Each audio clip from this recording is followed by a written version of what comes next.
Good afternoon and welcome everyone to Central Health Action and Learning Kampong, CHOC for short, 2022. Welcome everyone. I'm Karen and I'm from the Organisation Development. With me is Wei Ting from Division for Central Health. We are your moderators for the day. Hello everyone. We welcome those who are tuning in online as well. We also have our keynote speaker, Dr. Matthew Fox, who will be joining us virtually from UK. Thank you all for taking the time to join us in this first half of CHOC, called CHOC Inspiration. Now, CHOC is an annual conversation where we come together, be inspired as a Central Health community to co-learn, co-create, and network with one another. At this conversation, we also have the opportunity to recognize best and good practice to facilitate learning and spread knowledge in this community of practice. Now, this year's theme is Caring for the Community Together. And to help us connect with each other in this community, to kick off today's session, may I invite you to turn to your neighbor on your right, smile and say with much gusto to each other, welcome to CHOC.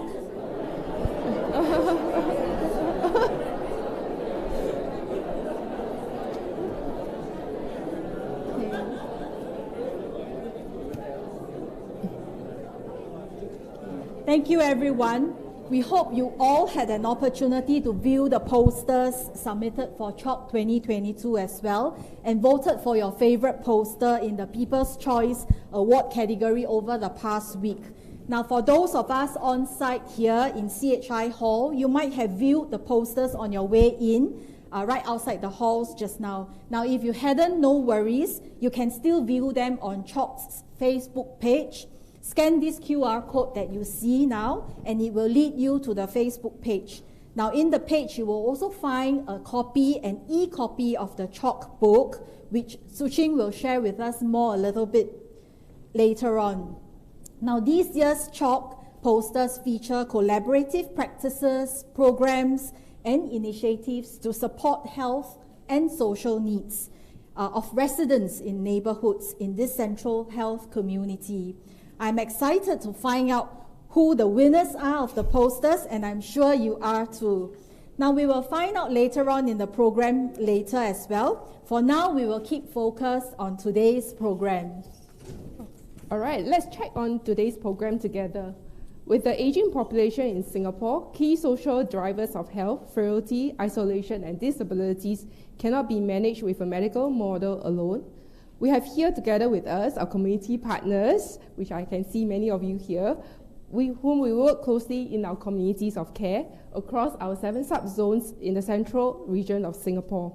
We also have colleagues from primary care. I saw one colleague from NHGP, AIC, as well MSF, Tan Tock Seng, NHG, and other healthcare clusters. Dr. Eugene is there. And this diversity of our audience is reflective of the communities of care which we wish to build, where different health and social partners come together to support the residents within the neighborhood. We want to hear your voices for this question. Over the last 2 years, how well do you think we are doing to meet the health and social needs of our residents in the neighborhood? Scan the QR code and put your voices in. So for those who are in the room as well as those online. So we have a Mentimeter.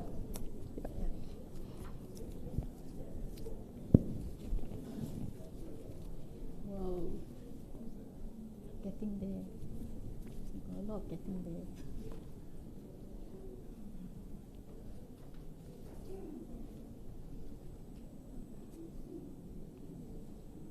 Okay, let's put in our ratings.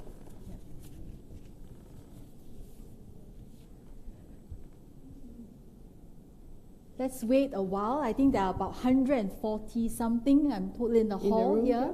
We are at 58. Yeah. Let's go in, put in our ratings. 62.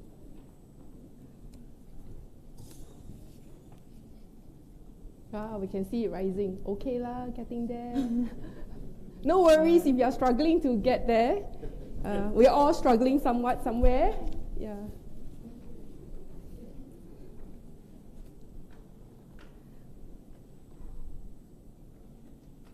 Okay.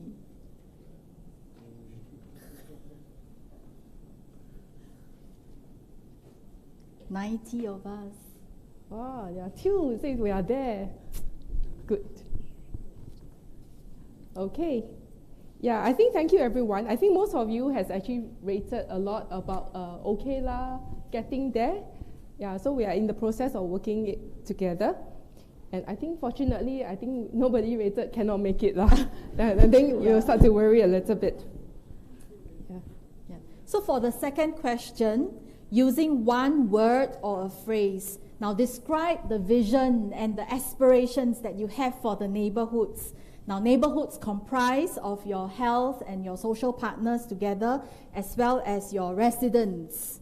Yeah, put in your voices in for this question. Okay, we see a lot of connected, inclusiveness, seamless, integrated, compassion, to be empowered. Well done.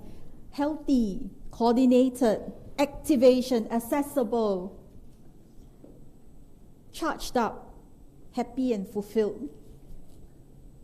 Very well. Age-friendly community. We have 70. Just now we have 90 voices, right? Shall we aim for 90? Can we have the QR code again? Show the QR code again. Okay.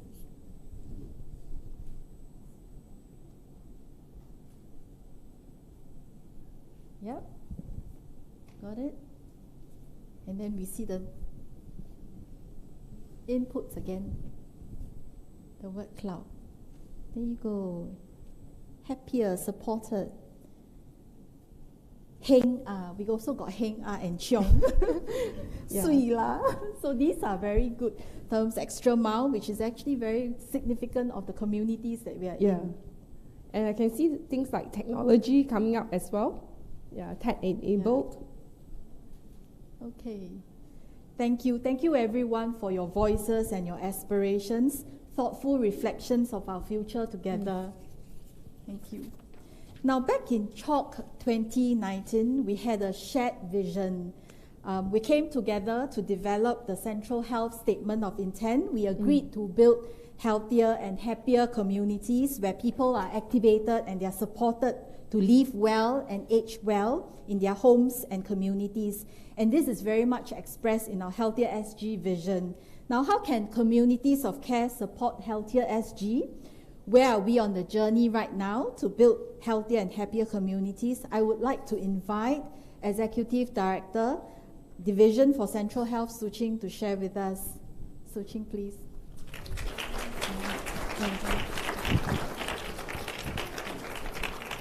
I have to switch on first. Sorry. I think I have to switch on first. Yeah. Hello? Okay. Hi, everybody. How's everyone? Good. Oh, yo. don't sound so good. Yeah, let's try that again. Hello, everyone. Okay, a bit better now. Okay. Yeah, yeah, I see, many friends and familiar faces here. I just want to welcome you to CHOC 2022. I am Shu Ching, the Executive Director is this the right one? Okay, hang on. Here we go. Okay, Executive Director for the Division for Central Health. I actually just landed last night. I was away for 2 weeks on an overseas course. So I ask for your forgiveness in advance if I start speaking gibberish. Okay, trying to keep awake. But I came back because I really wanted to be part of this event, and I'm very happy to see that there are so many people here. As I said, welcome back to our friends and to the many familiar faces because CHOC has been around since 2018, as our MC said, it's an annual event. And we have been growing since then, starting from a cozy group of about 16 partners and slightly less than 100 to growing now to, I understand now this year we have about 300 participants, from more than about 34 partners. So this is fantastic. And not only that, no longer are we just a small community of partners, community partners in there, but we also have GP partners joining us, as well as partners from our other clusters. So what do we actually do at Chalk? Well, you can see that what we do is every year we talk about the things that are the most important to us, and from talking about building health together to talking about joining up, how we join up care and build stronger relationships. In 2020, we actually rather than stop, we even then learned how to do things online. So one year builds on the other, and as we build on each other, that's why this year not only do we have our participants on site, but we also have you joining us online. And I just want to say a hello to, I don't know if Dr. Matthew is now has joined us already. Thank you so much for joining us. I know it's 5:30 a.m. in the UK now. So really grateful to you for waking up so early, and for you and your team waking up so early to join us. So we really look forward to hearing from you later on. Because of all these learnings, as we learn and talk with each other, and as we co-create, we also get to share many of these through the posters, many of our learnings and our knowledge. And what we've done, as Karen has said, is to put it up in this chalk book here. So for those on site, you can find your chalk book in the paper bag that is given on your chair. Do take our time to take a look at it because it's many years worth of learning. For those online, you can find it through the QR code. We will also be sending a link to you at the end of the event. Okay, so we would have learned how important it is to build relationships. And as we, in 2020, as we talked about what was important, we really talked about two things: caring in a new normal. Because with COVID, what happened was we really had to pivot and think about how do we care for people even remotely. So one of the things we did talk about was how do you use technology to care for others, even as we can't reach out to everyone. But also, very importantly, we also started to talk about this concept of communities of care. And what we realized as the panels discussed this was the three insights about how important stakeholders are, and that everybody in the neighborhood does play a role in caring for our individuals, right, in the neighborhood. But more importantly, we also learned that the way to care for people is not to do things for them, but to do things with them. That's why the importance of being enabling and empowering our communities was really emphasized. But we also knew that we had just begun the journey, and we do need to do all this, continue the journey on together. And this really put us in a very good position as we then, prepare ourselves for Healthier SG. Just as a matter of interest, who has not heard about Healthier SG? Okay. Okay. Everybody has, I'm sure we, so this is really what Singapore really needs to get into as we prepare for an aging community, an aging society. And on what you see on the left are the 5 features, on my left are the 5 features of Healthier SG, which is basically, you're right, the 5 features of Healthier SG. And what you see in the concentric circles is how NHG is preparing ourselves and framing ourselves to implement Healthier SG. As you can see, Now, even as we talk about every resident having one family physician who will walk with them in sickness and in health, and hopefully more in health, right? They need to be supported by an ecosystem of partners, and that's what our communities of care are all about. It is building this ecosystem of partners in each neighborhood to support the resident and the GP, as we all work together. And then, of course, the communities of care in the neighborhood are also supported and supported by the hospitals and the ICOs, or the integrated care organizations, where we recognize that we are the ones with the most resources, and so we really all need to work together, even as we at NHG form the ACO. So that's what these concentric circles are all about. In each of our in Central Health itself, okay, we actually have 7 subzones and making up 72 neighborhoods. And together we support almost 1 million residents.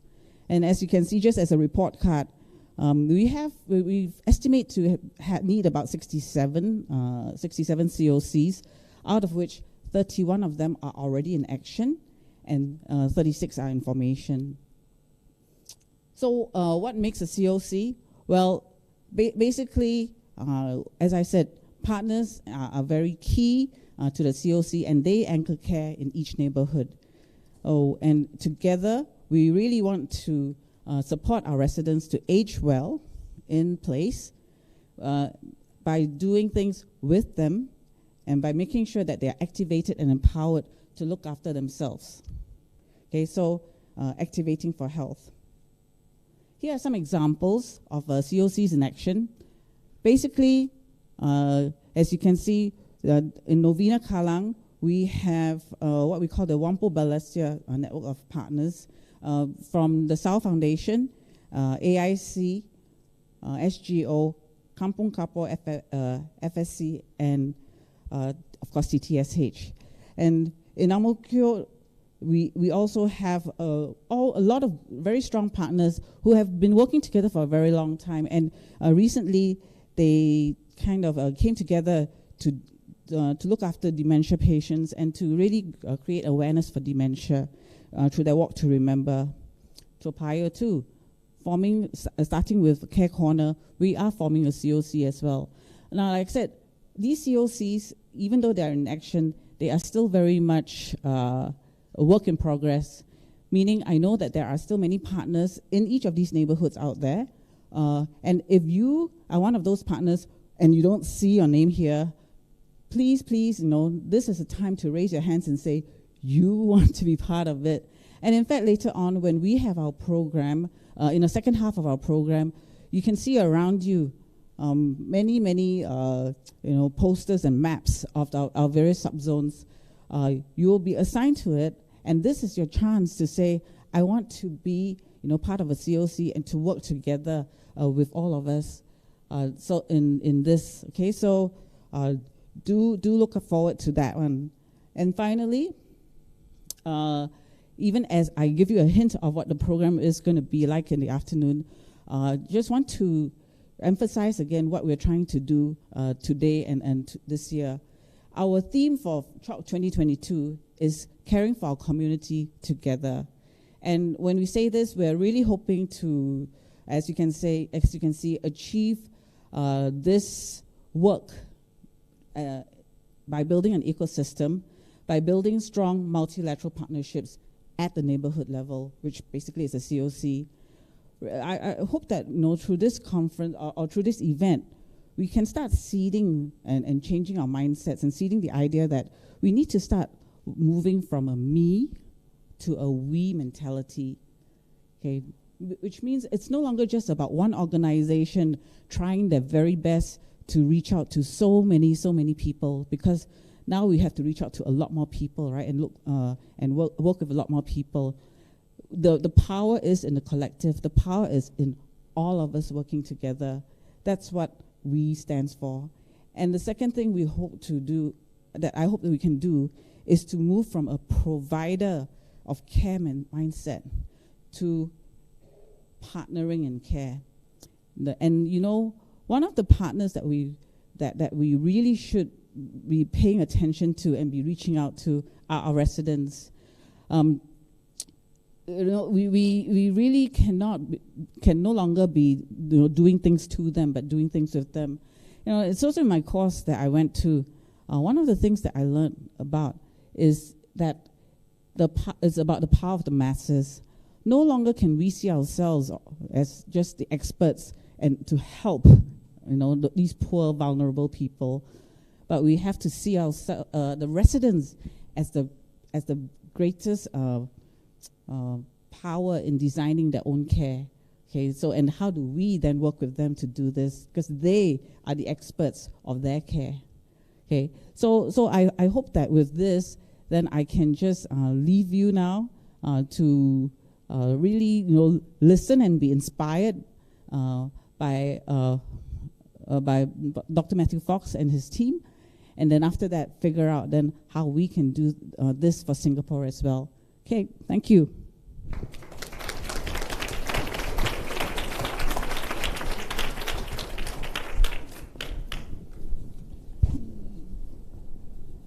Okay, thank you, Suchin, for sharing your insights. We are learning from Suchin the importance of integrated health and social care for building healthier and happier communities. What are the makings of a successful integrated care in Torbay and South Devon? We hear that different organizations worked together as a coastal locality, similar to the communities of care that we are building in our neighborhood. Yeah, so we are very, very happy today to have with us online our esteemed keynote speaker, Dr. Matthew Fox, from Torbay and South Devon NHS Foundation Trust, to share with us his presentation and keynote speech. Now, Dr. Matthew is a GP partner in Dawlish for 20 years and is in the frontline clinical practice. He's a clinical supervisor to a foundation doctor in his practice, GP registrars and medical students on the 18-bed community hospital ward. Now, for the last decade, he's actively serving and involved in Devon-wide strategic health delivery, being a governing body member for the Devon Clinical Commissioning Group. And he's now an Associate Medical Director of Clinicians and Wards for the Stroke and Health Care of the Elderly, and also a clinical member and Vice Chair of the Torbay Health and Wellbeing Committee. Now, Matthew has always also been actively involved in public consultation and engagement during the development of the current ICO model, and he has presented widely to groups, conferences, from the smallest groups of interested citizens to GP peers, international conferences, NHS England, and HSJ Awards.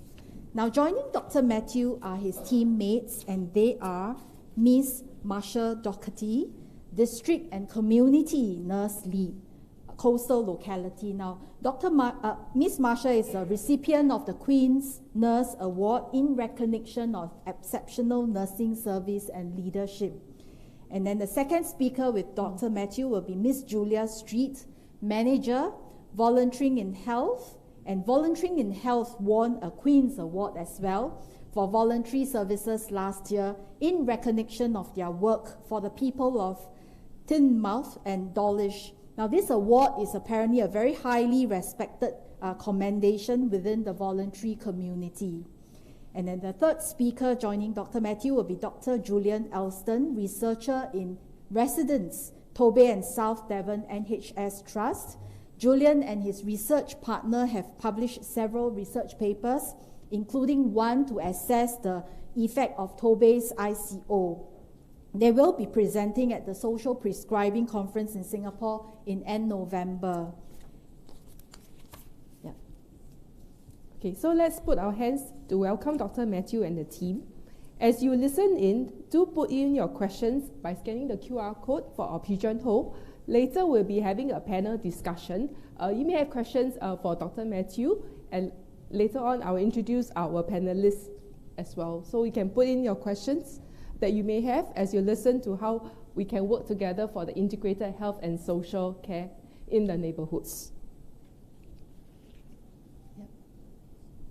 So do we have, is Dr. Matthew online now? Yeah. Okay. All Good right. morning. Hi, Dr. Matthew. We're going to pass the time to you now. Dr. Matthew, you may share the screen. Yep. Thank you. Thank you.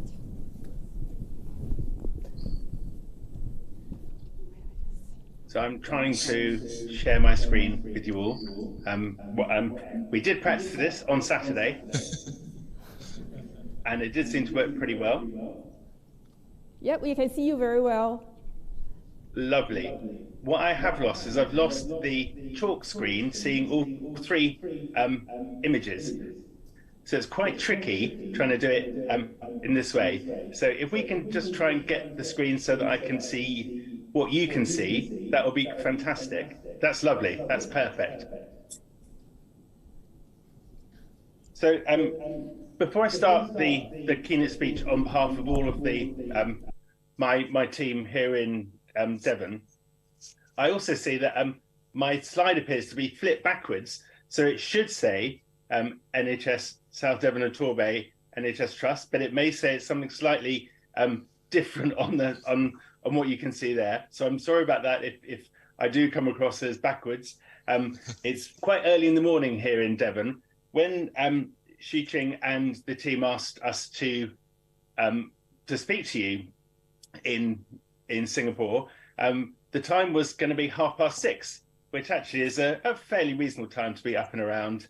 And unfortunately, in Britain, we have British summertime and then Greenwich Mean Time. So it meant that it became 5:30. So it's almost like we're getting up early to be able to come on holiday to come to Singapore to see you all. The opportunity for us to speak to you in Central and your Chalk 2022 meeting is a really great privilege for us. So let me begin our presentation. So I now need access to the slides.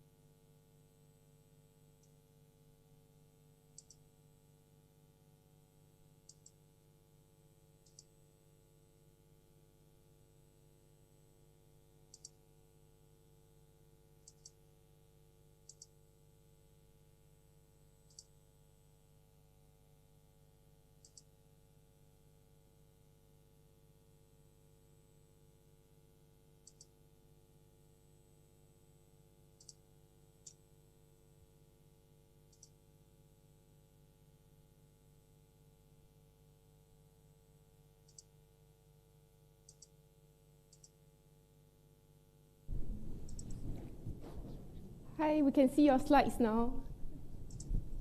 Okay, and can I have control of them?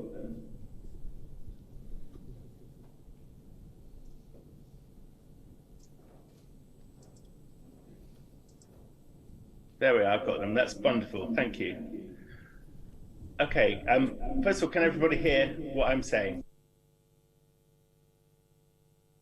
We can hear you very well. Lovely, okay. So our talk is one big room and a black swan. And this is on behalf of the whole of the intermediate care team and coastal part of Torbay and South Devon. So we're going to talk about who we are and what we actually do, how we've done it, and really importantly, does it actually work? So let's start with a bit of geography. The United Kingdom is quite a long way from Singapore. There's lots of similarities, and actually we're finding also lots of differences in how we do health. Devon itself is in the southwest part of England. It's one of the largest counties in England with a population of over 1.5 million spread over a very, very wide area. Devon itself is divided into 4 regions. similar to your 3 regions you have in Singapore, but all slightly smaller. And our region is the southern region, and that includes our hospital and the surrounding areas. And coastal itself is within southern and is on the top right-hand corner there. It's the towns of Teignmouth and Dawlish and the surrounding villages. This is Dawlish in the summer, and not to be outdone, here's a picture of Teignmouth in the summer as well. As you can see, very similar towns sharing a wonderful geography and climate. Now, a little bit about Torbay and South Devon itself. So as I said to you, the areas, South Devon is divided into 5 localities. The whole population of South Devon is about 300,000. We have one large city conurbation, Torquay and Paignton Brixham. We have a large urban area as well. We've got quite a significant rural population. The whole west of the area is mainly Dartmoor, and Dartmoor is an area of outstanding national beauty in Britain. It's wild and it's remote and it's very beautiful. And because Devon is so beautiful, we're a holiday destination and have a massive increase in holidaymakers in the summer. The NHS budget for Torquay is about £400 million, and that covers the one district general hospital with about 400 beds. We've got 4 small community hospitals within our whole area, normally GP run, and with between 18 to 60 beds. Each of the 5 areas you can see on that screen has an integrated care team, and these were created by Torbay Hospital when it became an integrated care organisation. Over the whole area, there are about between 120 and 160 care homes. Nearly all of these are privately owned. And there are 19 individual GP practices in the whole of South Devon. If we focus now in on coastal itself, our population is 35,000 patients in total. However, we have the 2 towns, which are urban. We've got quite a large rural area and a farming community. We also have 10,000 patients aged over 65. We're one of the oldest communities in the whole of Britain. In fact, England as a whole won't be like our part of Devon until about 2050. And also our population doubles in the summer with the influx of holidaymakers. So we have about 70,000 people in our area in the summer. We have one small community hospital in Dawlish, which is run by the GPs. We have our one integrated care team that we'll hear more about later, the 2 towns, and about 20 care homes, 2 of which are nursing homes and some of which support people with learning disabilities in the community. There are 3 GP practices in the 2 towns of Dawlish and Teignmouth. Now, a little bit on swans. So traditionally, swans are found throughout Western culture. And this is an Etruscan comb made out of bronze from Italy in the 6th century BC. Here you can see a wall painting from Pompeii being excavated from AD 79's explosion. And this is a medieval bestiary manuscript from the United Kingdom. Now you can see the orders, laws, and ancient customs of swans. Now, swans in England and Wales are actually controlled and owned by the monarch. And especially if you mute swans are the property of the monarch, whooping swans are allowed to live free. And once a year, these 3 gentlemen and another group of royal employees go onto the River Thames and in a festival called Swan Upping, and they check the Queen or King's swans and then count the number and make sure they're healthy and fit. And traditionally, swans have actually been marked with the mark of the owner or the regent, so they know whose they are.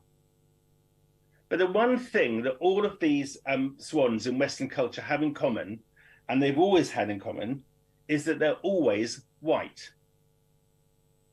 So what is actually a black swan? Well, a black swan in popular culture is actually a disruptor.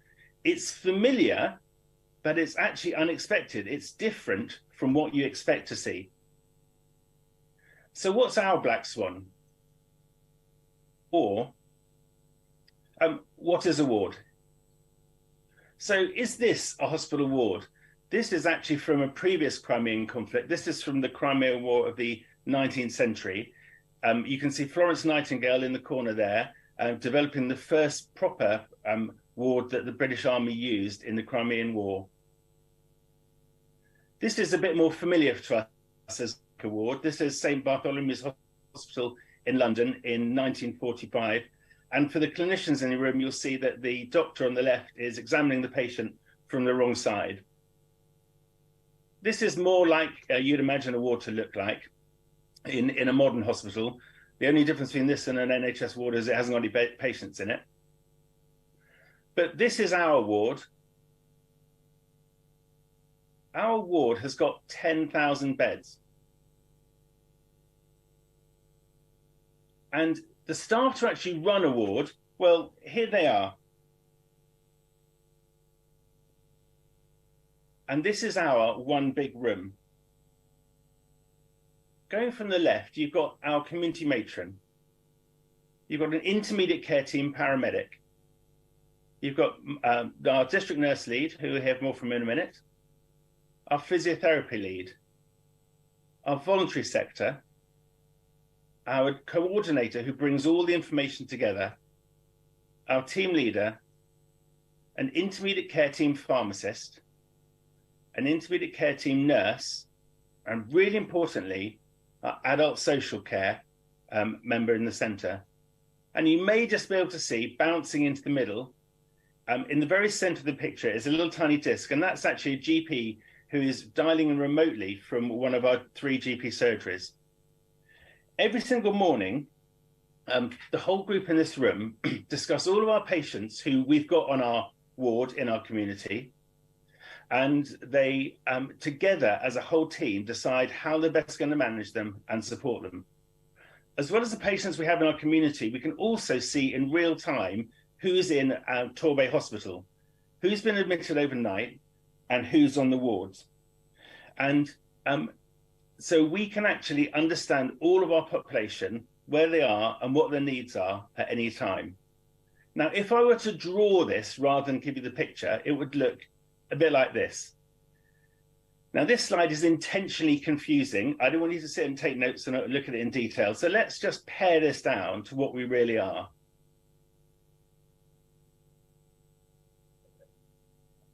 The 3 teams on the left-hand side, our intermediate care team and therapy staff, our community nurses and our GPs are all funded by the NHS centrally. Our social care team are funded separately by Devon County Council.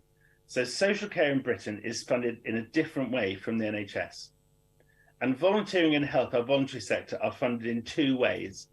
They receive a large amount of their money from private fundraising, but also the way Torbay has designed itself is they've embedded their voluntary sector in with their community teams, their clinicians, and with their adult social care.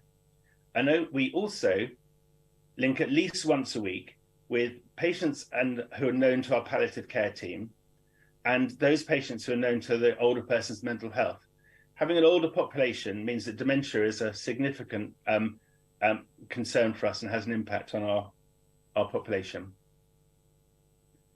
So, you know, we look like a ward in some ways, but actually we go beyond that. And what I want you to understand and see from the one small room that we have is everybody knows someone in the community. If you have a patient who is referred into us, it's almost certain that someone will know something about that patient. It might be the adult social care person knows, or it might be the district nurse has been to see them before, or someone knows their neighbours. But we have a really good understanding of who our people are. So this actually is a typical patient who I went to see a few weeks ago. And this is Joan in the centre. On the right-hand side, you've got our intermediate care team nurse. And the left-hand side, you've got our community matron. Now, Joan is actually in her late 80s. She's got type 2 diabetes and quite significant leg ulcers, as you can see. Now, normally she's fit and well, and she looks after herself pretty well. She gives her own insulin, and she's the main carer for her husband, who is blind and is quite disabled himself. We had a call from her daughter to the GP surgery. She was a new patient to us, having just moved into our area. And the daughter was really worried about mum, saying she wasn't her normal self, she was confused and generally unwell. So one of us went out to visit her and then discussed her at that hub that morning to decide what we were going to do. The intermediate care team nurses went out. They did the observations and investigations, including her blood tests and urine tests and swabs. We started antibiotics that night and arranged through our adult social care team a night sitting service. We discussed her in more depth the next morning and realized actually she was getting iller. So we decided to actually admit her to our community hospital bed. And the reason for doing this, it was the easiest thing to do and the right thing. It was easy for me to admit her to the bed that we ran than it was for me to admit her to our large district general hospital in Torquay. I don't know if you're aware, but within the NHS at the moment, there's quite a crisis in care, and patients are often waiting 6 or even 8 hours in an ambulance to be admitted to the hospital. So it's far better we bring her in and look after her in our own community. Now, for the medics in the room, these are her results. So she had a CRP level of 245 and a white blood count of 16, both of which showed quite a significant infection. She also had an acute kidney injury and a new score of 7. So she had really quite a severe infection. So we brought her in to the ward. We gave her antibiotics through a drip and fluids too. This lady had no support from the old surgery she was with and had just arrived in our area. And we picked her up, said yes, and we said we'd treat her. She'd felt beforehand unwell and isolated and struggling so much that she thought she was going to die and actually wanted to kill herself because she was feeling so miserable. Now, hopefully we can play the video of her now. So you were so poorly and you ended up coming in here. And before you came in here, we didn't know you at all. No. You'd been struggling quite a lot and you'd got really quite unwell. And you got so unwell that you thought this is the end and even about ending it. Yeah. And we're going to be able to send you home with support for you, support for Gordon as well, and actually make sure that we can get you guys as well as possible and independent as possible again. Yeah. And that's lovely to have that opportunity. You don't know her, lovely. You really don't. And I guess...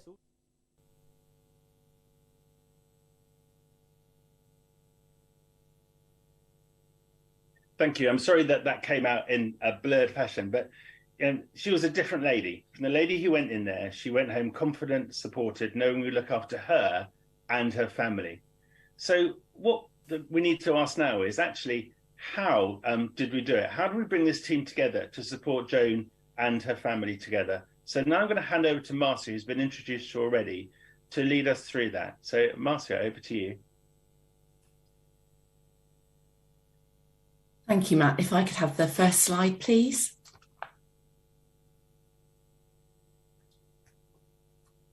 Thank you.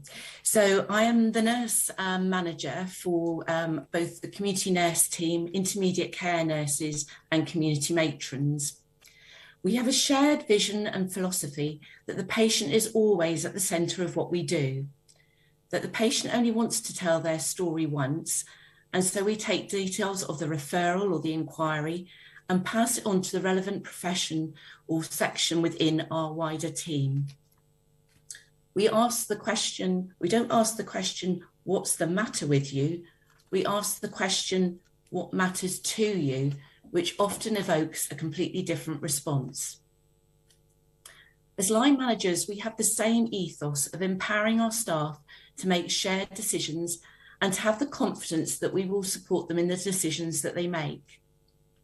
Our team are used to us giving management and leadership support to other teams. So when the manager is on leave, there is no particular worries.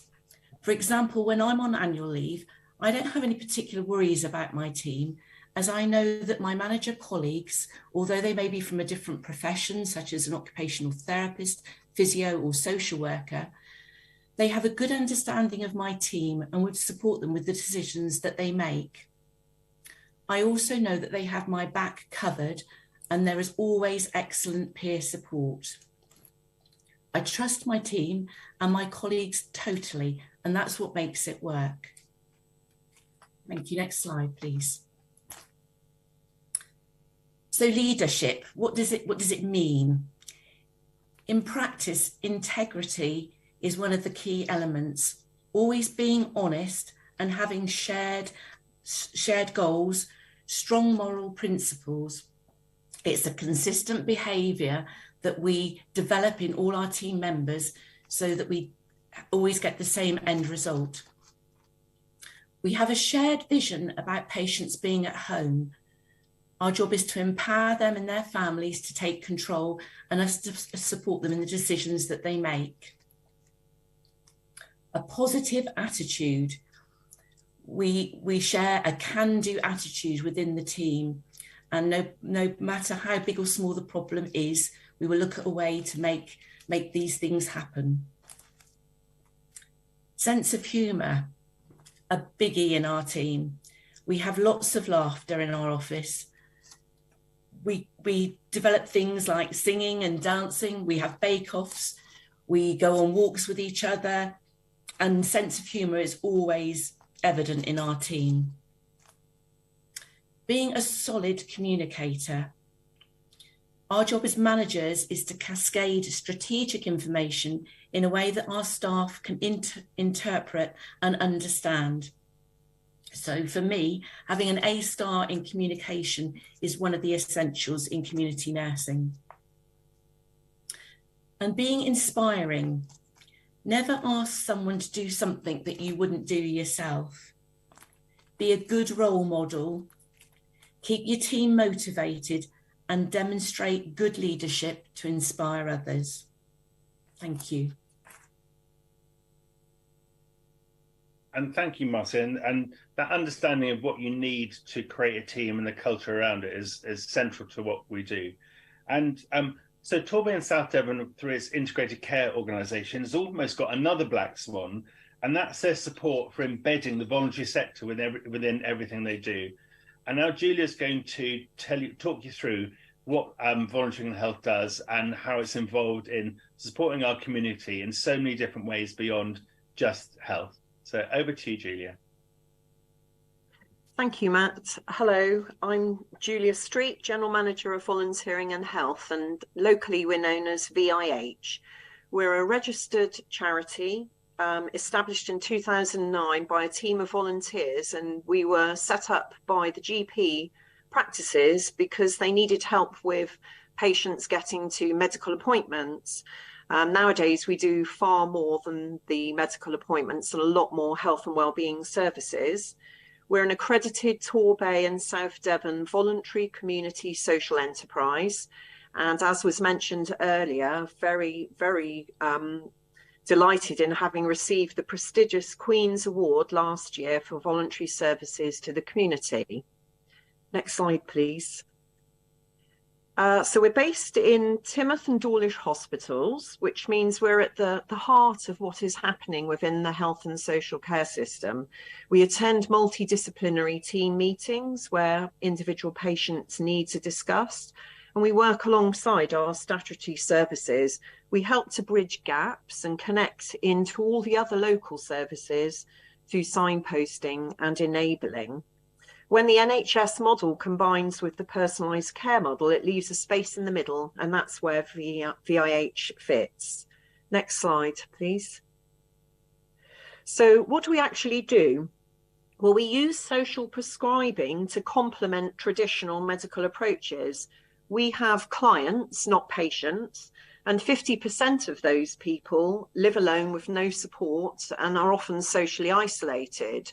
So we become the peers of our clients, providing a non-medical solution, no uniforms, we speak their language, and we translate medical jargon, helping navigate clients to connect with the outside world again. We've got 17 paid staff and 150 volunteers, and it's those volunteers that enable us to do what we do and to reach more people. And for every hour of paid staff time, volunteers supply 1.5 to 2 hours of their time. So volunteering not only provides great support for our community, it's also great for the volunteer. It's a great way to upskill, and it's a brilliant way to make new friends. So volunteers help us. They run the transports, the medical appointments, but they also provide befriending, making telephone calls and visiting people who would otherwise be socially isolated because they're often housebound. We provide sitting services with our volunteers. They go and sit with people so that their carer can get a well-earned break. Our staff wellbeing roles include helping people home from hospital when they're discharged, making sure that they get settled at home safely and with all the things that they need to help them to manage again. We also support people after they've had a dementia diagnosis, and we take clients and their families through the very complicated and difficult journey of palliative care to the end of life. Wellbeing coordinators in our organisation help with lifestyle and health coaching to teach people new methods of dealing with problems. And then finally, we can provide more practical support with cleaning and shopping for people who are housebound. Next slide, please. So how do we do this? By supporting. We support through listening and giving time, face-to-face conversations to find out what matters to the person and what will make a difference to them and their life.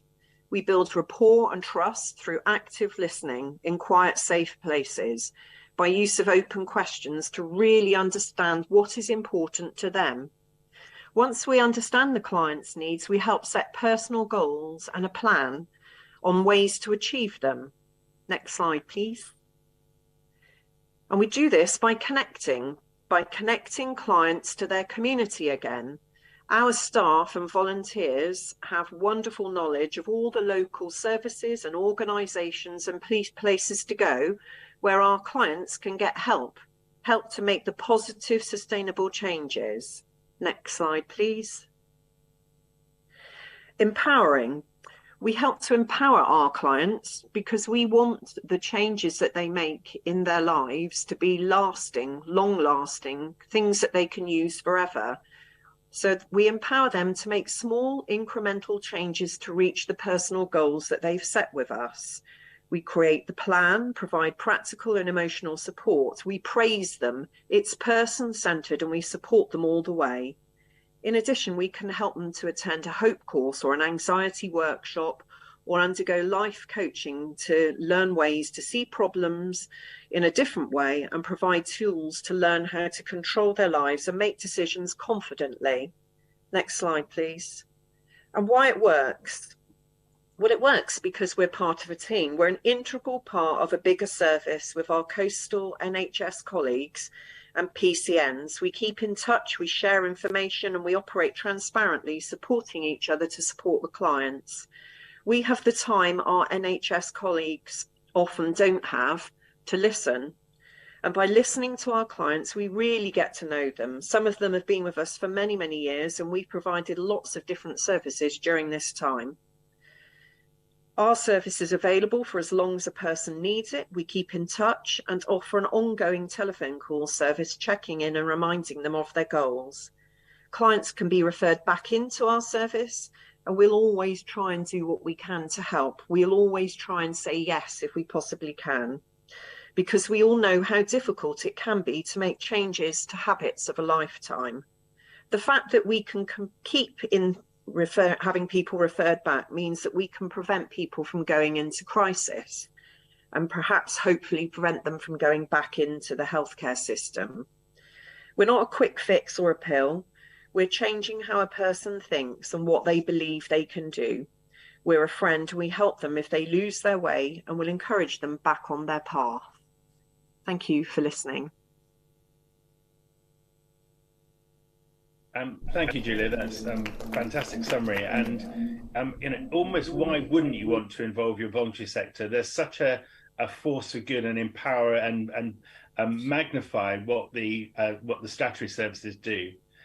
Now, the final member of our team is Dr. Julian Elston, and there's no point us doing all this if it doesn't actually work, if it doesn't actually deliver what we think we want it to do.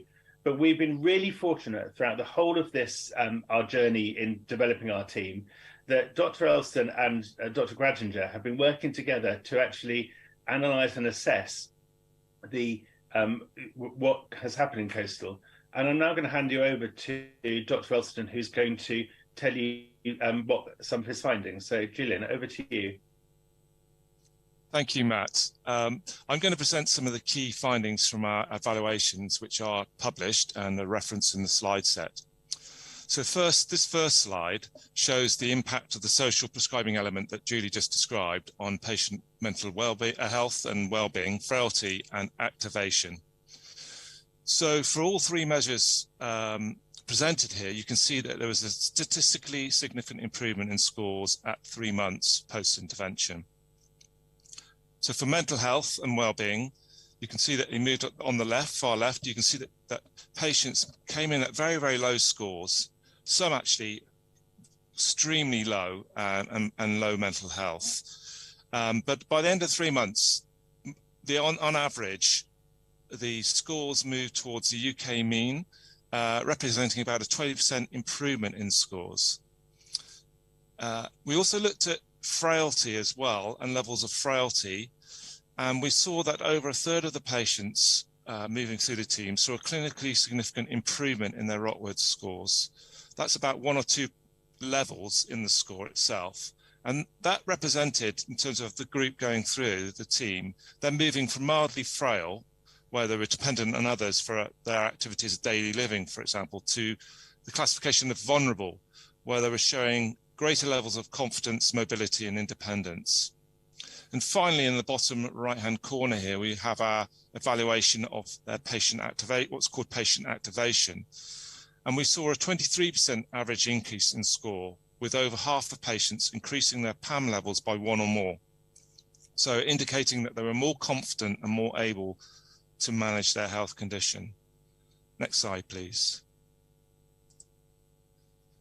We also looked at the impact on acute and community hospital, intermediate care, and home bed day rates in each locality. So here we used the routinely collected data to calculate bed day rates in over 70s, who are the main users of the service. And you can see that Coastal, which is in the far left-hand column of the graph, is using relatively less bed days overall than compared with other localities, despite having an older population, as Matt indicated at the start. It's also using relatively less acute and community hospital beds. That's the blue and red layers in that column, and has a far higher home bed day rate than other localities. So that's the purple layer at the bottom. And together with other evidence we found, this suggested Coastal was holding a much more complex mix of patients in the community than other localities, with relatively more patients being cared for at home. Next slide, please. As part of our work, we also evaluated the financial impact of the service. And this slide shows our findings of our cost offset study. The blue columns show the perceived impact of the service, and the green columns next to them, the associated costs with those impacts. And the first thing to notice is that the service has impacts right across the health and social care system. So benefiting general practice, community service teams, acute and community hospitals, as well as social and residential care and the ambulance service. And then the second thing to notice is the green bars, and that the largest associated cost savings that comes from the prevention of acute hospital admissions. So that's the big bar right in the middle, which reduced about 5 or 6%. And the early supported discharge from hospital. And these are the two of the key aims of the service. And overall, we estimated the cost offset for the service to be £182,000 per annum. Next slide, please. So how they do it? So Finally, our evaluative work, qualitative work, suggested a number of key factors that help the service achieve this impact. And these are summarised here in the 3 coloured rectangular boxes, which captures the factors relating to structures, people and values, and processes. And this is a part of a framework we used from Canada, which was related to the capabilities for integrating, the context and capabilities for integrating care framework. Although these are separated out as factors, the factors identified in the blocks are actually interrelate and interact with each other. So what made it work? Well, a key element was the high degree of trust across the different professional teams, as evidenced by the sharing of responsibilities and flexing of roles and boundaries. This enabled staff to share or pass on tasks to others with confidence, including the voluntary sector, who are treated as equal partners in the team. So high levels of trust also facilitating team efficiencies around resource use, for example, enabling some sharing home visits and care assessment functions. There was also a strong team ethos around person-centered care and holistic care of patients, with a clear emphasis on focusing on patient strengths to get them mobilised, active and supported in their home as soon as possible. This clear sense of purpose, coupled with high levels of trust and devolved leadership, facilitated a can-do, risk-enabling approach to care. Having a wide range professional and voluntary sector of professionals and voluntary sector partners around the table working together was an important factor of this ethos, enabling knowledge about patients and their families, their wants, their needs, living circumstances to be shared and integrated into a joint decision-making process. This interprofessional working was also facilitated by different staff groups being co-located within the same building, enabling informal communications to happen after the morning multiple disciplinary team meeting, as well as personal trusting relationships to develop. It also was supported by our read and write access to the GP IT systems, which enabled more accurate picture of patients' health problems to be factored into care plans, for example.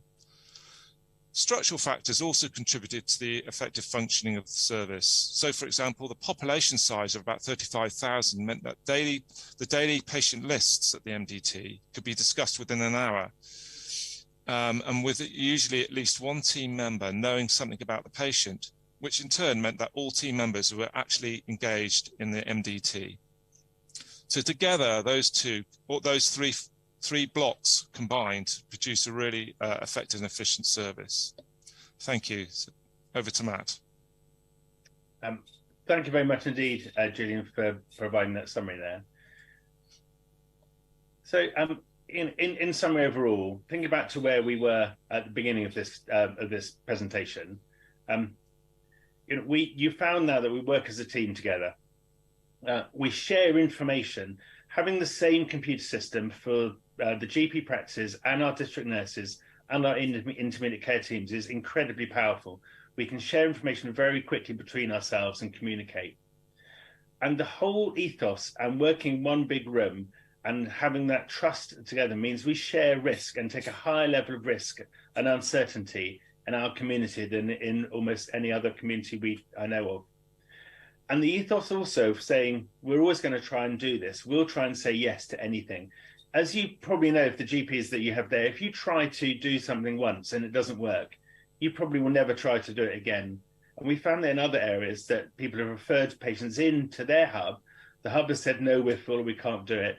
And then you don't do it again. Whereas our hub always says yes. And we always say, we'll try to sort this patient. Our culture as well is shared. We're there to empower and support our population. And the final thing is actually you should make the right thing to do the easiest thing to do. So it's easier for us to look after our patients locally, and it's the right thing for them. So where are we going after? Where next? So the actual service was set up to look at our very old population who were the greatest users of health services. But actually, we're looking beyond that group now, and we're empowering ourselves to do that. Adult mental health is a significant problem, a significant impact on the health and well-being of a population. Volunteering in Health and our team are looking at high-intensity users of the A&E department. Why do they do it? What are their actual needs? Quite often they're social rather than medical. If you ask a population what they want, they'll tell you three things. They will say they want their care to be as close to home as possible. They want to say their story only once, not have to tell it again and again. And they want us to help them stay fit and healthy and look after themselves. And prevention and support for people with illness is the next step that we'd like to look at. One of the crises and problems in the NHS in Britain at the moment is the NHS budget has been preserved and protected over the last 10 years, but social care budget has been affected significantly. And this had a big impact on being able to get patients out of hospitals. In Coastal, we've always supported our care homes. We developed a care home forum to bring them together nearly 10 years ago now, so that they can share their problems and concerns, and we can support our homes and the people delivering care to our patients, allowing us to get people out of hospital and look after them better, but we need to support them further. Young people have been the biggest victims of the pandemic, and we want to develop our services for young people to a much greater extent. Anxiety, depression, and related illnesses in our teenagers and young adults is at epidemic proportions in the United Kingdom, and it's important that our teams work together to try and support them. And finally, we have a program which we could actually do a whole discussion about, but we haven't got time to do it today. And it's essentially like a blue zone. Blue zones are areas of the world that have a higher life expectancy than you'd expect. And they have it because they eat healthily, they exercise and are fitter than general population, and they have really significant social cohesion. So what some of our local coastal GPs did, together with Volunteering and Health and our dietitians and one of the gastroenterologists from Tor Bay, is created their own program to try and actually improve the health and social and well-being of our population. With an 8-week plan, they have weekly meetings, they have recipe books and diet advice on healthy eating, they have planned activities, and develop social connections amongst the community. And maybe even Singapore's next, who knows? I'd like to finish by giving you, say I lied a bit at the start, because actually Dawlish hasn't just had a black swan since the coastal integrated care team was developed when we went outside a ward. Dawlish has actually had black swans for 100 years now. They were first introduced in 1906 by an expat returning from Southeast Asia as a gift to the people of Dawlish, and Dawlish is now known as the home of the black swan. But I thought it's not fair just to leave out Teignmouth, and so Teignmouth is also known as the jewel of the southwest, and you can see that it doesn't always rain in Teignmouth, and sometimes it's incredibly beautiful, and we're very fortunate to live here. And so on behalf of the people of Dawlish and Teignmouth and Coastal and the whole integrated care team, I'm really grateful for the opportunity for us to show the people of Singapore what we in a small area in the southwest of England have been able to achieve. Thank you very much.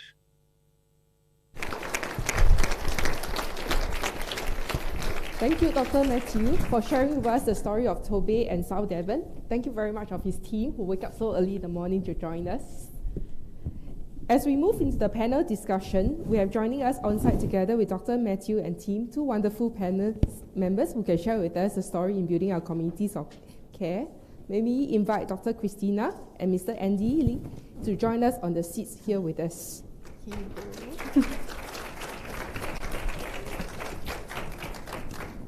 Our first panel member, Dr. Christina Tiong, CEO of Home Nursing Foundation. With training background in medicine and a master's in public health, Dr. Christina's career spanned across various portfolios from direct patient care in geriatrics, primary care, surgery and emergency medicine, to management roles in policy and planning, hospital operations, clinical innovations, hospital infrastructure and healthcare IT implementation. She endeavors to build a vibrant home care charity that will empower patients and caregivers to live well and live joyfully in the community. Yeah, but Christina. And our second panel member, Mr. Andy Lee, Divisional Director for Elderly Services and Home Care Services of Tai Hwa Kwan Moral Charities. With training background in management and marketing and masters in non-profit management, Mr. Andy has served in functions of administration, procurement, and volunteer management. He leads Tai Hua Kwan Home Care and Home Health Services Division since 2018. The division has since grown in both capacity and capabilities, culminating in the Service Excellence Medal in the National Healthcare Innovation Project 2020. In 2021, he leads the Elder Services Division. Yeah, very warm welcome for our panel members. Participants, we invite you to share your reflections, your concerns, and your aspirations, which I realize that you all have been doing so in the QR code in the pigeonhole. I think there were some questions that was being asked, and it was already being answered on the spot, which you can actually see in the comments that were given in there. Yeah. Let's go and see what are the other questions that we can take. Meanwhile, we can ask Dr. Christina and Andy to share a little bit with us. What is your organization doing currently in the communities? Yes. Hello, everyone. It's very nice to see all of you in person. So, Home Nursing Foundation has been Singapore's oldest home healthcare charity. So we've been around for 46 years providing home care, mainly home nursing, but we've also got home medical, home therapy, and home personal care services, and a team of social workers to do psychosocial support and care coordination for our patients. Recently, we've started 2 daycare centers, senior care centers, and 1 active aging center in Buangkok, for which we work very closely with the Central Health team for the support that they provide. And most of our clients are homebound, frail, elderly. More than 90% of them are receiving government subsidies, and 10% of them would be on financial assistance and Medifund. And about 30 to 40% of our patients are also single elderly who are living alone.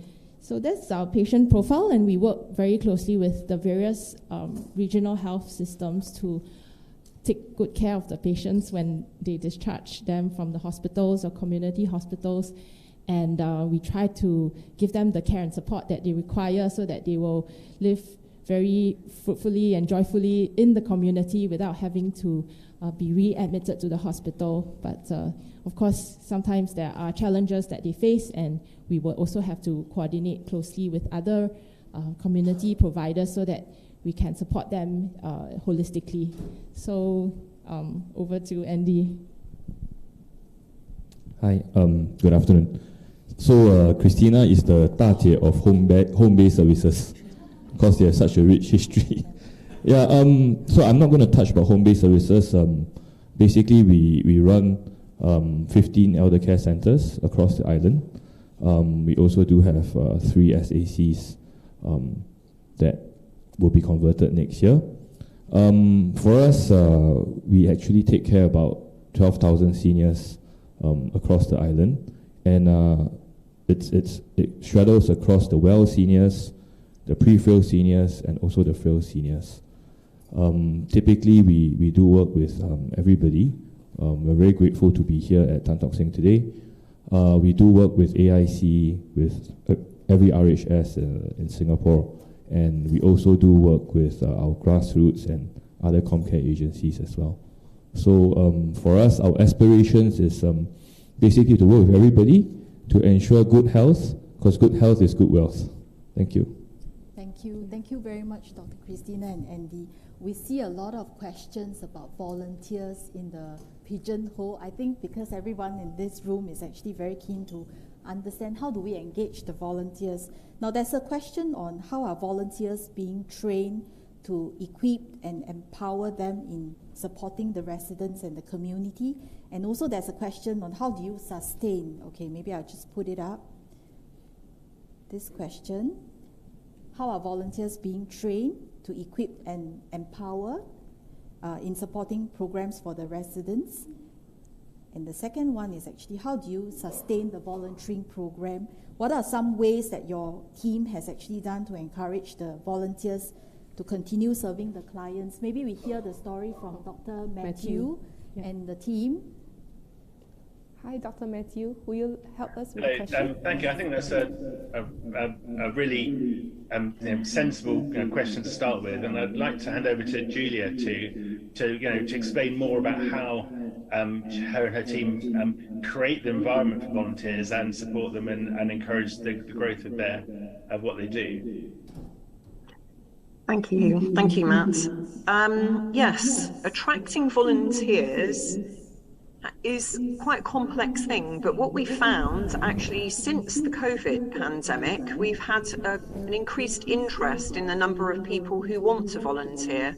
So we've noticed in the UK particularly that many people are taking early retirement and then they're looking for something to do to give back to the community. So we found that by holding events where we can, in local community centres or in art centres, if we have a sort of open event where we advertise quite clearly what the roles are that we're looking for, and also that we let people know that the amount of time they're going to need to commit to is very much determined by them. And then we will recruit our volunteers in a professional way, in the same way that we would recruit a member of staff. So they go through all of the interview process, they would go through an induction, which would include all sorts of training, spending time with the coastal team, going and visiting other organisations where the sorts of work that they'd be doing. So we work very closely, for example, with End of Life, with Rowcroft Hospice, and they're very specialised in dealing with people who have end-of-life diagnosis, and we can now access their training. So all of our volunteers would be encouraged to be part of any training programme that we can find locally. We are very lucky that we're also supported by an organisation called Teambridge CVS, which is a voluntary sector organisation that help all voluntary organisations, and it gets funding from government, and it can help to deliver really specific training courses, and then also things around safeguarding, first aid, all the sorts of specific things that we might need. So we've just recruited a new volunteer coordinator, so I see that as being one of the most important roles in our organisation.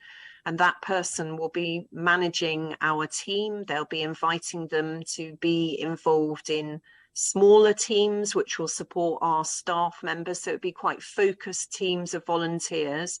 They'll work in smaller groups. They'll meet regularly. And it's about praising and encouraging and sharing their skills, because many of those people come from other organisations where they have skill sets that are brilliant for what we need. So yeah, it's basically like employing a member of staff, but they do it for free, thankfully. Thank you, Julia, for that. And just before we hand back to Andy and Dr. Christine, I think volunteers actually feel massively valued within our system. You know, we could not function without our voluntary sector, and they have direct links between the hospital and primary care and the nurses, and you just feel that you're all working together on behalf of the patients. So, you know, there's a real feeling of actually worth and that the job you're doing is valued, and that you're not just doing it in isolation, you're doing it together with the medical team as well. One of the people that Julia mentioned is an end-of-life nurse who does a phenomenal job. She has the time and space to actually talk to patients in a way that clinicians don't do. And she's been one of the most valuable people, you know, to me personally over the last couple of years. And I couldn't imagine trying to deal and look after some of the really complex and challenging end-of-life patients. I've got a 40-year-old man who's dying of cancer, and the voluntary service support for him has been phenomenal. So the actual value that the staff get needs to, you know, we need to recognise that feeling part of a team and part of a system is a great way to keep your volunteers and to expand the service. Right.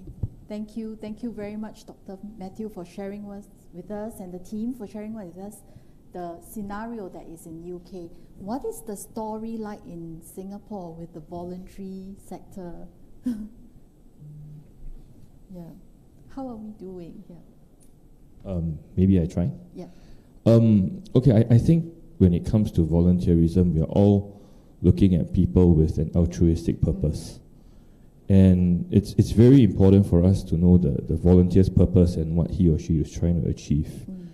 And how we find that the best way to keep volunteers is to actually show them the impact that they have created through the power of volunteering or through giving some of their time. And that is really important, because when someone does a piece of volunteer work, and if he or she doesn't see the impact, then he or she is not going to come back. So I think it's really important to, number one, understand the volunteers, understand their purpose, and then to try and create as much impact for them as possible, because that will then enhance their experience as much as possible. Yeah. Thank you very much, Andy. Yeah, I also noticed some of the questions. I think there's one part about, one question is about the communications. Let me find the question and bring it up. Okay. And I think it's about also working together in the community. And I think there's a similar question to that. So one of the questions that was asked is actually in a ward that's without ward and large geographically, how do you ensure timely communication and update on patients' condition? I think even in a very small country like us, we also have this similar problem. And there's another question about how do we prevent staff burnout with such a small team? Perhaps we can hear from Dr. Matthew and his team. Thank you again. The challenge, communication is absolutely vital, and in Great Britain, primary care has been computerized for probably 30 years, and it's developed to quite a sophisticated system. And in South Devon and Torbay, all the GPs in the whole area are either on one of two computer systems, and they switched about 5 or 7 or 8 years ago to do that. The trust recognised they needed to be able to communicate with the GPs, and actually they developed a bespoke version of the GP system to be used by the community nurses and the intermediate care teams. And this allowed us actually to share information amongst each other. And you wouldn't believe just how powerful it is if you can be in your consulting room and the master or one of her team phones you up or sends you an instant message. You can immediately look at what she's looking at and what her team have written, and you can reply straight away to what they're saying. We in Coastal were used as the guinea pig to actually create and develop and write the actual structure that our community staff use. And I'll hand over to Marcia to talk you through her experience and from her side of it, how she finds it.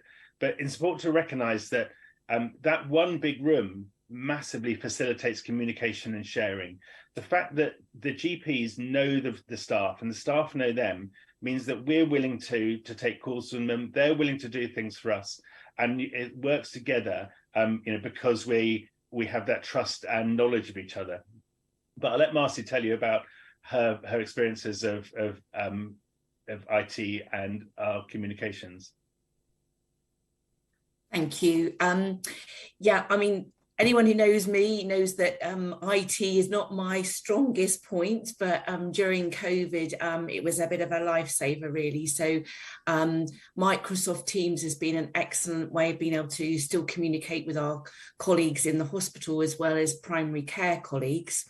The system one that we use with the GPs is a very safe, secure, and instant means of communication. So if we've been out to see a patient, we can write our notes up and literally send a message to the GPs saying, please see the note on patient X. A few concerns, if you could ask, what action you'd like us to take, might involve having a prescription. So that's really safe and secure. As my slide in the PowerPoint said, communication is really, really key. So the patient only wants to tell their story once, and it's our job as clinicians to be able to cascade that information to all the relevant parties that need to know. So we have out of hours messaging services as well. So that's really important, that we are only around a very small part of the patient's day. Often things will happen on a Friday evening or a Sunday afternoon. So we need to communicate contingency plans for that patient to keep them safe, constantly safety netting them. We hold a lot of risk in the community. So that for us, communicating how we're going to keep that patient safe, what their treatment plan is really, really important.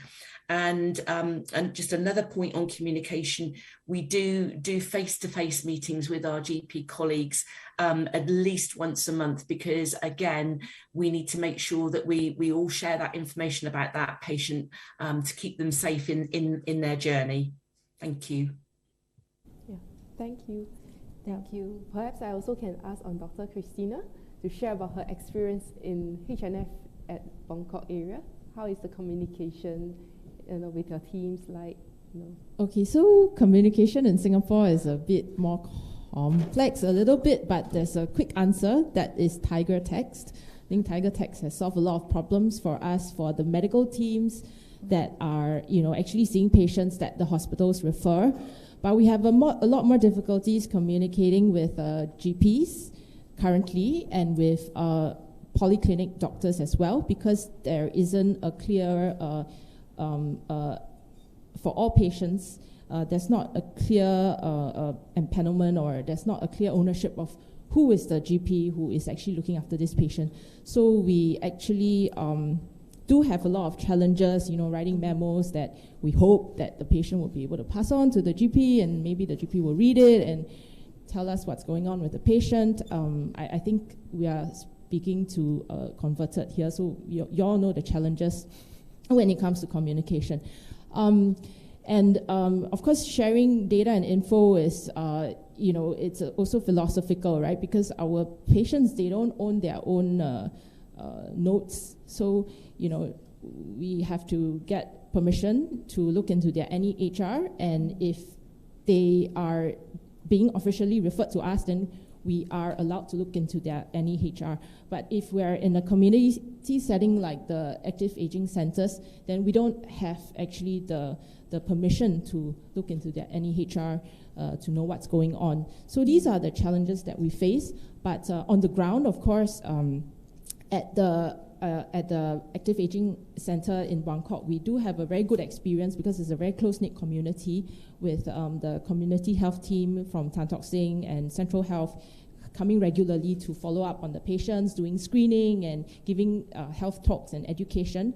So for that, I think the team on the ground knows each other very well by name, and they can always call each other WhatsApp, and it's really smooth, and there's a good trusting relationship amongst all of them. So likewise for the home care teams, I've organized some road trips, I would say. I mean, like everyone needs to see each other face to face in order to know who they're talking to and have that trust, right? So we actually go to each hospital and touch base and introduce ourselves and our services, so that when the referring team send patients to us, we encourage them to exchange numbers and emails, so that they can always give us a call, and we are also just a phone call away whenever we need information from the hospitals. So that's what we typically do, but again, of course, the primary care side is something that we hope to build as well in this area of communication. Yeah, thank you very much. Thank you very much. We do have interest in also another area that we see from the questions, that is on outcomes, indicators, measurements. Yep. So this question on indicators actually jointly agreed on. How do you hold the different partners accountable to these measures? How do you use data to drive your mission? And there's also another question on data, which is who leads the conversations when crafting quantifiable data indicators for impact? And then how do we measure prevented acute admissions? So with these questions, how do we put our heads around this? Maybe we have Dr. Matthew's team to start off with us, to share with us your experience and your story. Thank you. Thank you for that question. One of the things that we gave ourselves permission when we started this journey, and we were self-activating team, they're called, and you then do things that aren't necessarily what the state wants you to do.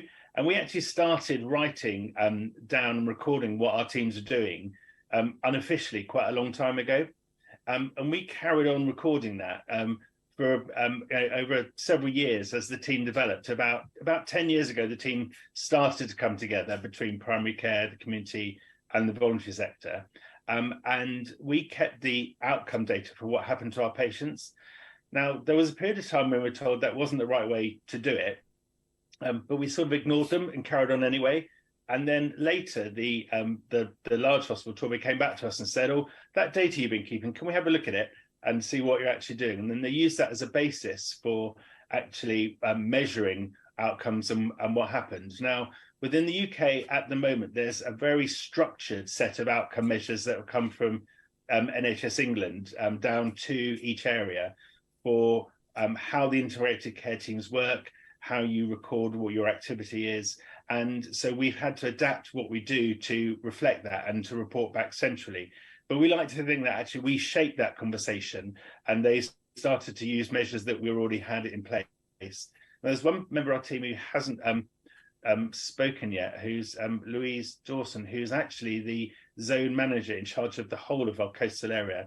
And I wonder if she wanted to come in and just, because she was the person who was recording this data, and then Julian could possibly tell you a little bit more about how we analysed it and what we looked at and how we intend to use it in the future. Thanks, Matt. Yeah, so just briefly, as Matt described, what we kind of decided to do locally was focus on keeping data of what we call what was prevented for people who were kind of going through the system. So as you can imagine, very difficult to prove something that hasn't happened. So we had to be a little bit kind of imaginative about the possibilities of what would have happened for someone on a particular journey if there hadn't been an acute intervention from the community teams. So, for example, if we have been able to go in with a same-day response for somebody, provided a night sit for them, provided urgent equipment, potentially hospital bed, etc., we could have said if we hadn't taken that immediate action, that person potentially would have been a hospital admission or a 999 call as an emergency response. So we used the kind of clinical data and the clinician's view to kind of summarise at the end of the intervention of what path that person may have been on, and then managed to collate the data around what we could say would have happened. So from as Matt said, the reason that we weren't overly encouraged to do that was because it is subjective, and we do understand that, but we also felt that it held a kind of important part of the puzzle when put together with the other data, which is why we kind of carried on doing it a little bit under the radar. And actually we were able to quantify and cost a lot of those preventions. So it has then helped us going forward with funding and business cases for additional posts and equipment and so on. So it's been quite successful. And actually then the other areas have kind of benefited from it as well, and also continued in the same way. So that's now built into our IT system. When someone is discharged, that question will be asked. So it's now collected consistently. I'll hand over to Julian and Felix now.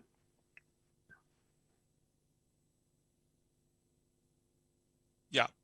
I haven't really got masses more to say. I think just to say that Felix and I undertook a mixed methods approach to evaluating the service. So we actually collected a combination of existing data, as I mentioned, and ad hoc data.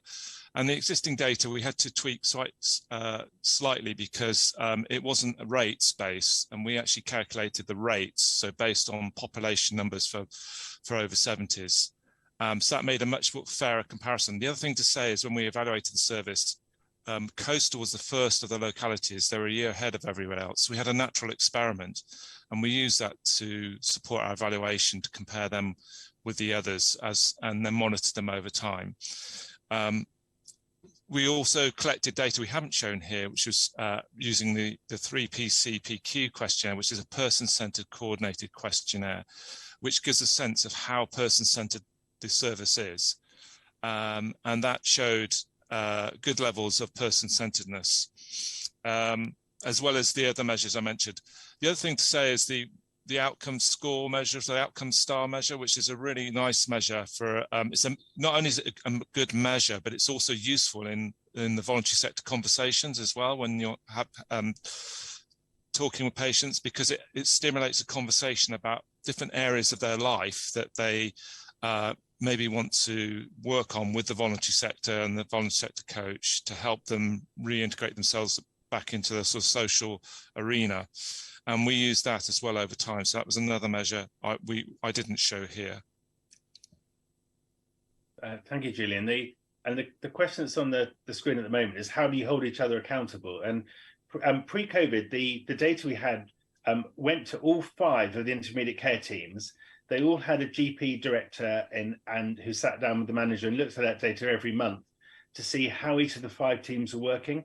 COVID had a massive effect on how we worked in the UK, and that information was, and worked very differently during COVID. Now we're just standing that back up again and getting all the monthly information so that all the 5 teams can look, and integrated care teams can see, how am I comparing to my neighbours?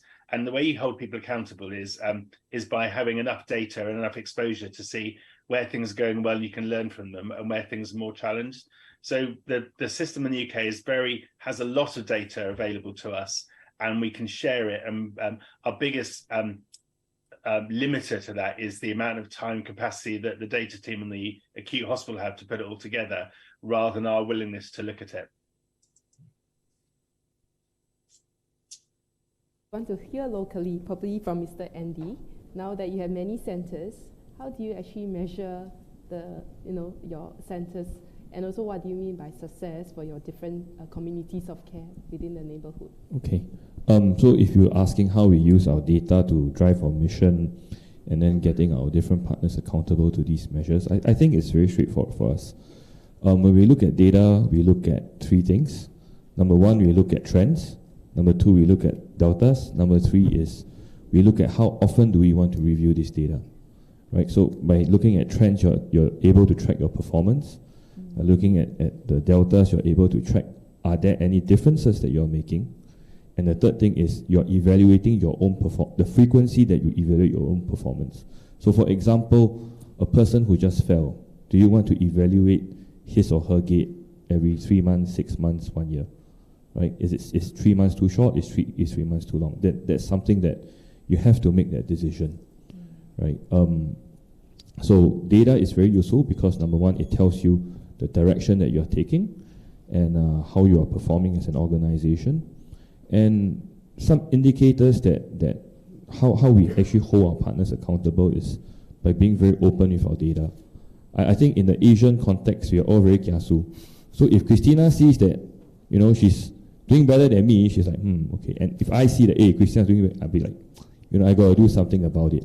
So by being open with your data, you're actually driving very, very friendly competition, right? And we're being open about, how we are all performing, and we all don't like to lose. So I think that's how we have to look at data and how we are actually going to move the sector forward.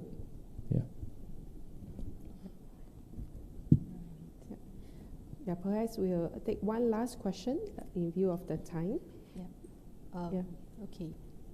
Sorry, there's this question on Tobey's success. Just hold on, let it come up. Okay. It's wonderful to hear of Tobey's success. Has your model been able to scale to other districts or parts of NHS? And what are some of your challenges and opportunities that you could actually see that could help us build the COC in Singapore? Yeah. Dr. Matthew, may we have your insight, please? Definitely. There's so there are several parts to that. So the first part is, yes, it is scaled across the whole of the NHS now. So integrated care and working together between primary care, hospital teams, community teams, and the voluntary sector is recognised widely as the most effective way to deliver healthcare. And so the whole Torbay Hospital joined together with its community team about 8 or 9 years ago to create an integrated care organisation, and they were one of the first in the country to do that. And so the state has learned a lot about how Torbay developed that model and supported it. Quite cheekily, I'd also like to think that in Dawlish and Teignmouth, we had what we called the Dawlish care home model about 10 years ago, where each GP had control and supported one care home. So you had a named doctor for every care home, and they then learned about, they knew all the patients, they knew the staff, and we can actually support each other better. Now that has now been developed nationally, and so across the whole of the United Kingdom, each care home has to have a named and nominated GP, and that GP has to have a contact with them every week to do a ward round in the care home as well.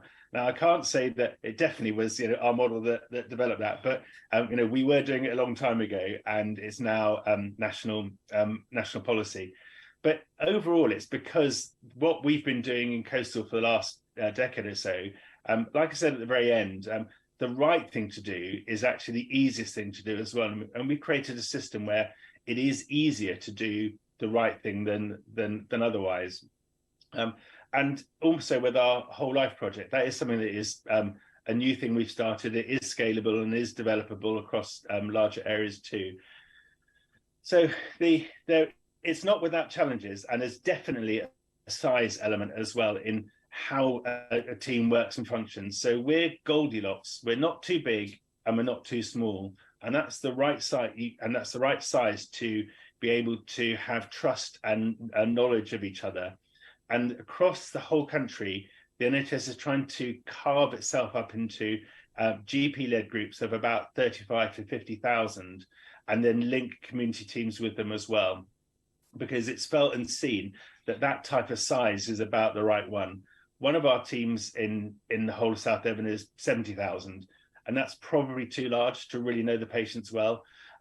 So size is a real element in scale, and you can't necessarily just copy and paste what works in one area, because the voluntary sector will be different in different areas. Everything's got a different flavour to it, and you have to work with what's available. And the government have been very good at giving outcome measures rather than saying how you must implement something. So I would say, yes, it is scalable and developable. And some of the things we've been doing for a long time are now national policy. And it's mainly because actually they're the right things to do and they're the easiest things to do. Thank you very much, Dr. Matthew.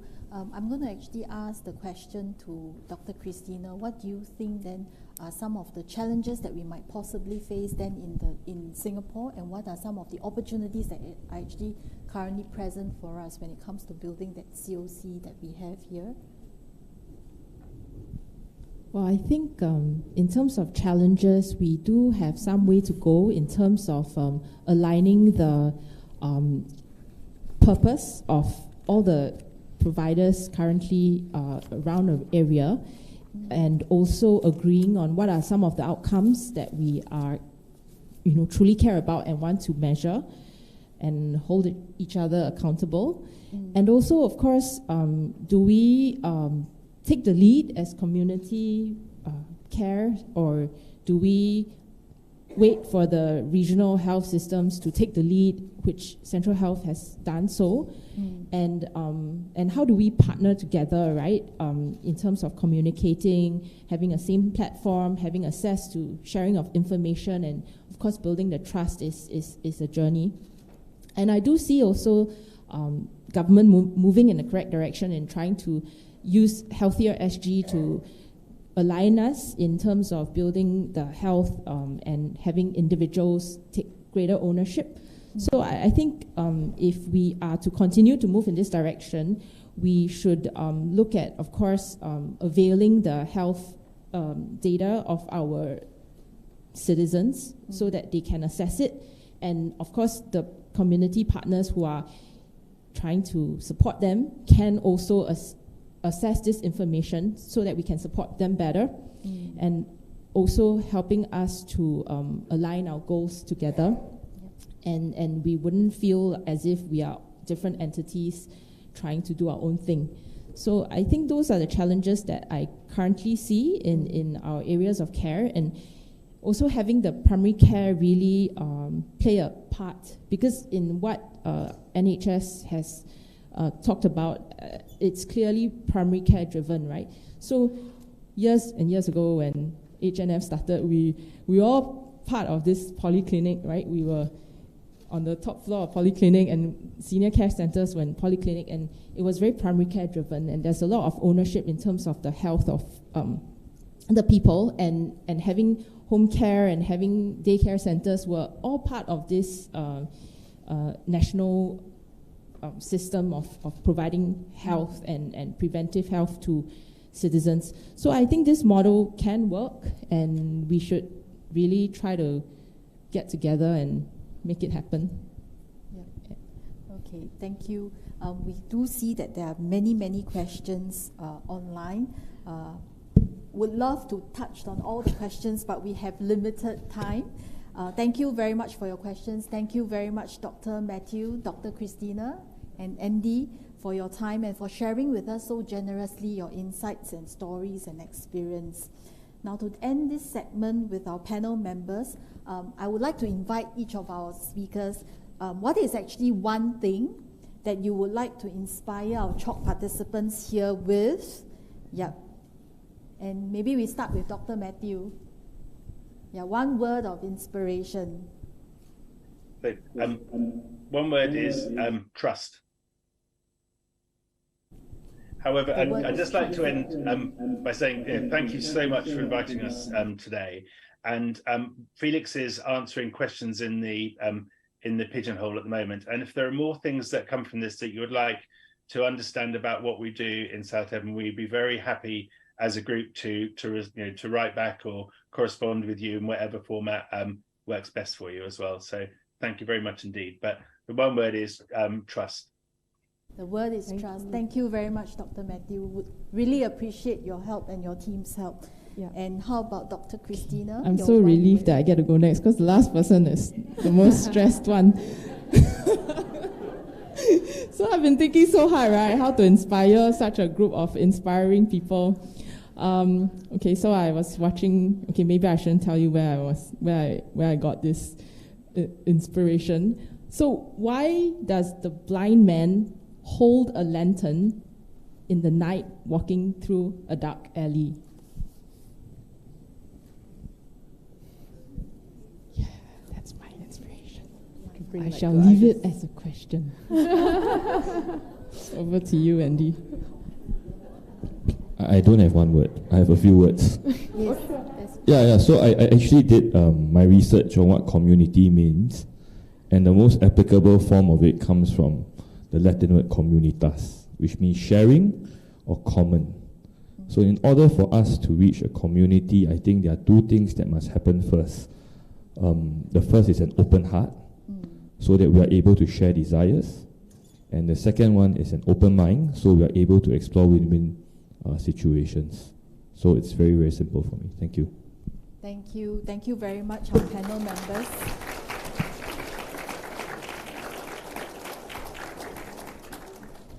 Yeah, with all these words of inspiration, I'm sure our participants here are all geared up and are excited for the adventure ahead and then caring for our community together.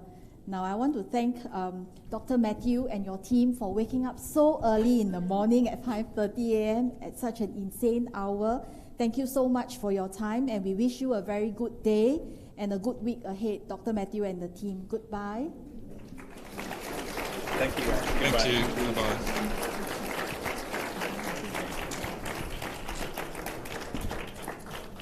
Okay. Now is the moment that we have all been waiting for, the results, yes, of the poster competition. Okay, a very big thank you to our panel of esteemed judges. All right, we have Prof. Yen, TTSH, ACMB, Community Care Integration, Mr. Kevin Xiao, Senior Director, Touch Community Services, Ms. Junie Fu, CEO, Methodist Welfare Services. Okay, as we call you up, award winners, please do pause a little while for our photos to be taken when you receive the awards from the judges. Now, first of all, let's invite Prof. Yen to present the People's Choice Award.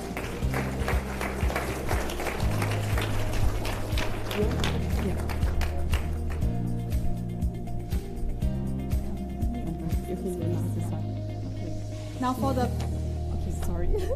for the People's Choice Award, okay, we have Mocha Mini Mart, Mong Main Cane Hill Mini Mart, to motivate seniors to stay physically and mentally active and healthy in the community through a reward system. By Chong Hua Tong Seniors Activity Center.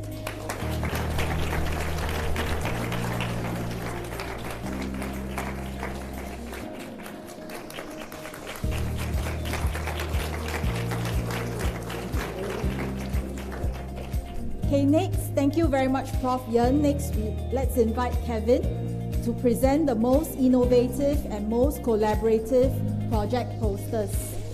Okay, now for the most innovative project poster, we have got Integrated Home Palliative Care Program for Non-Cancer Condition, Program Impact by Tan Tock Seng Hospital.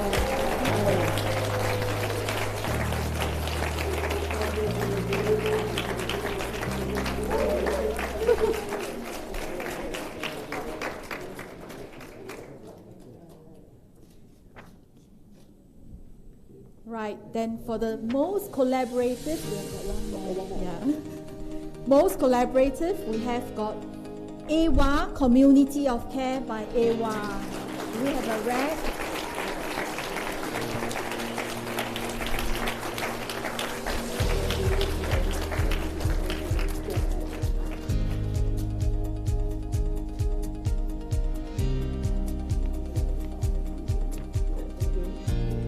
Thank you very much, Kevin. Okay, last but not least, let's invite Junie to present the Best Poster Award. Yes. Hey, Best Poster Award. Now the Best Poster Award goes to Care Transformation Journey by Renci Hospital.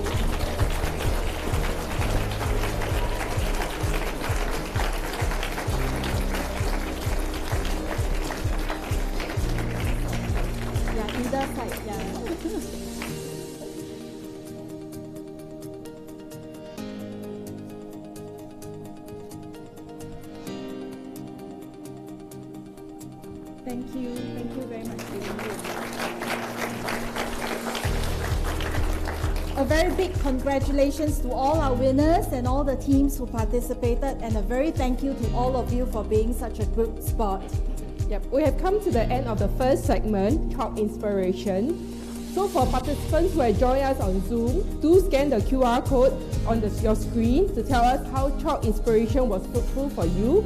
Please do so before you exit your Zoom session, and thank you for joining us.